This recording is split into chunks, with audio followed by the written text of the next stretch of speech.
Stress is not what's aging you. Your response to stress is. Two people can live through the same chaos, the same deadlines, the same financial pressure, and one of them will recover overnight while the other silently accelerates heart damage, vascular strain, and cognitive decline. The difference is not mindset, it is biology. And one of the strongest biological filters shaping how your body handles stress was assigned before you were born. Your blood type. Most people think stress is psychological, a feeling, a reaction to life. But stress is chemical. The moment your brain detects pressure, it activates the hypothalamic pituitary adrenal axis. Within seconds, cortisol floods your bloodstream. Blood pressure rises, glucose is released, inflammation shifts, clotting behavior adjusts. Cortisol is not the enemy, it is a survival hormone. But survival hormones were designed for short bursts, not permanent activation. In the modern world, stress rarely ends. Emails replace predators, financial uncertainty replaces famine, social pressure replaces tribal threat. The stimulus changed, the chemistry did not. Here's where things become uncomfortable. Your blood type influences how your immune system reacts, how sticky your platelets are, how aggressively inflammation rises, and how efficiently cortisol is regulated. Which means stress is not processed equally. For some blood types, cortisol spikes sharply but clears quickly. For others, baseline cortisol runs higher, even at rest. For some, stress primarily affects the cardiovascular system. For others, it targets the brain. This is why two people under identical stress loads age at different speeds, not because one handles it better, but because their biology distributes the damage differently. Today, we are not talking about personality. We are breaking down the physiological stress response, step by step, and then examining how each blood type interacts with it. We will look at clotting behavior, vascular tension, immune activation, and long-term cortisol exposure. And by the end, you will understand which blood type carries the highest stress vulnerability and why. Because stress is not random wear and tear, it is targeted pressure, and your blood determines where that pressure lands first. Cortisol begins rising within minutes of perceived threat. At first, this is protective. Blood pressure increases to push oxygen toward muscles. Glucose is released to provide fast fuel. Attention sharpens. Reaction time improves. In a short-term crisis, this response is life-saving. But cortisol does more than mobilize energy.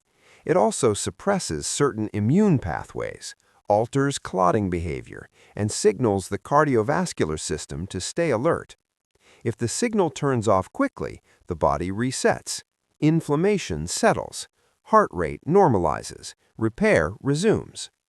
The problem begins when the signal never fully shuts down. Chronic cortisol exposure keeps blood vessels slightly constricted.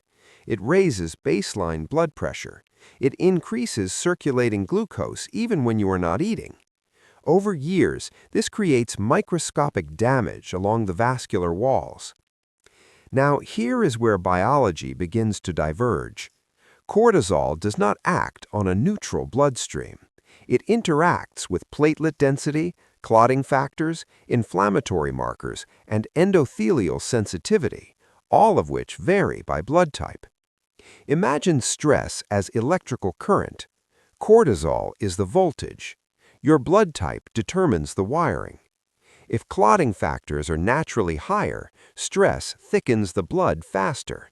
If immune reactivity is stronger, stress amplifies inflammation more aggressively. If baseline cortisol regulation is less efficient, stress lingers longer in circulation. This is why some individuals under chronic stress develop hypertension in their 40s, while others show cognitive decline in their 60s, and others primarily experience autoimmune flares. The external stress may look identical. The internal damage pattern is not. Before we rank vulnerability, we need to understand one more mechanism. Cortisol and adrenaline do not operate alone. They activate what is called the sympathetic nervous system, your fight-or-flight circuitry. When this system dominates for too long, the parasympathetic system, responsible for recovery, digestion, and cellular repair, becomes suppressed. Recovery windows shrink. Sleep becomes lighter. Inflammation lingers longer after minor triggers, and the longer this imbalance persists, the more your specific biological weaknesses are exposed. Stress is not just emotional strain, it is repeated chemical pressure applied to your weakest system. Now we can examine how that pressure distributes differently across blood types. Now we begin to see the separation. Let's start with the blood type most commonly associated with heightened stress sensitivity, type A. Type A individuals tend to show higher baseline cortisol levels, even at rest. Their nervous systems are often more reactive to perceived pressure. Historically, this was adaptive. In early agricultural societies, vigilance meant survival. Rapid response to social tension and environmental instability protected communities. But in the modern world, constant low-grade stress keeps cortisol slightly elevated for too long. Higher cortisol over decades increases vascular tension, and type A blood is already associated with stickier platelets and higher clotting tendency.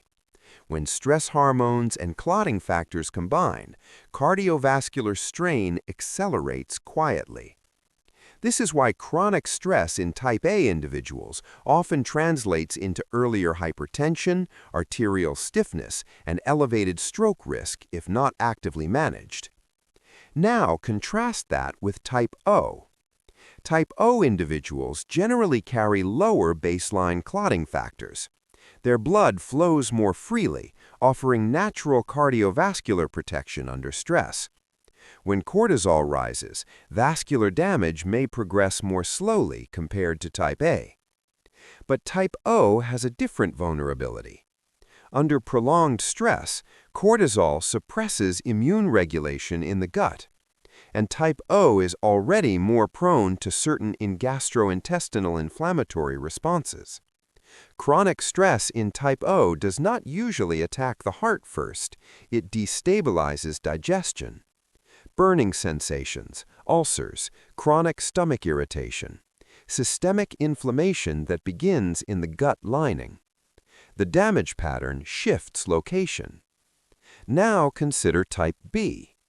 Type B blood is often described as immunologically flexible. Cortisol spikes tend to be moderate, and recovery can be efficient. Cardiovascular risk under stress is not as pronounced as type A, and gut vulnerability is not as dominant as type O. But flexibility carries its own risk. An adaptable immune system under chronic cortisol exposure can begin to misfire. Type B individuals show higher associations with autoimmune dysregulation when inflammation persists long-term. Stress here does not primarily harden arteries or inflame the stomach. It confuses the immune system. And finally, we arrive at type AB, the rare hybrid. AB often inherits the clotting tendencies of type A, combined with immune tolerance patterns. Under chronic cortisol exposure, subtle vascular changes in cerebral circulation become the pressure point. The heart may remain stable, the gut may remain calm, but microvascular changes in the brain accumulate silently over decades. And this is where the ranking becomes clear, not as destiny, not as guarantee, but as long-term biological tendency under chronic stress exposure. When researchers examine clotting behavior, cortisol regulation patterns, vascular response, and inflammatory drift together, a pattern emerges. Type A tends to show the highest cardiovascular sensitivity under chronic stress. Elevated cortisol, combined with naturally higher clotting tendencies, creates a compounding effect over decades. blood pressure rises earlier. Arterial stiffness progresses faster if stress remains unmanaged. The system most vulnerable is the heart and vascular network. Type AB follows closely, not because of immediate cardiac danger, but because of cerebral circulation. Under prolonged stress chemistry, subtle vascular tension combined with inherited clotting traits increases long-term cognitive vulnerability. The pressure point is the brain. Type B generally demonstrates moderate resilience in both cardiovascular and cognitive domains under stress, but immune confusion becomes the weak link. Chronic cortisol paired with immune adaptability increases susceptibility to inflammatory and autoimmune patterns over time. Type O often shows the strongest cardiovascular protection during stress exposure due to lower clotting factors, but stress hormones shift vulnerability toward the digestive tract. Prolonged cortisol can destabilize gut integrity, increasing systemic inflammation through a different pathway. So which blood type handles stress the worst? If we define worst as highest long-term structural damage under chronic stress exposure, type A carries the most pronounced cardiovascular risk. If we define worst as subtle neurological vulnerability, type AB requires the most deliberate brain protection. But here is the most important truth. Your blood type is not a sentence, it is a pressure map. Stress will target everyone. The difference is where it lands first. When you understand your biological pressure point, you stop applying generic advice. Type A benefits disproportionately from aggressive stress reduction and cardiovascular monitoring. Type AB benefits from prioritizing cerebral blood flow, sleep optimization, and vascular health. Type B must control inflammation before immune flexibility becomes immune confusion. Type O must protect digestive integrity when cortisol rises. The same stress does not age every bloodstream equally. Genes load the architecture, stress applies the force. Your habits determine whether the structure cracks or adapts.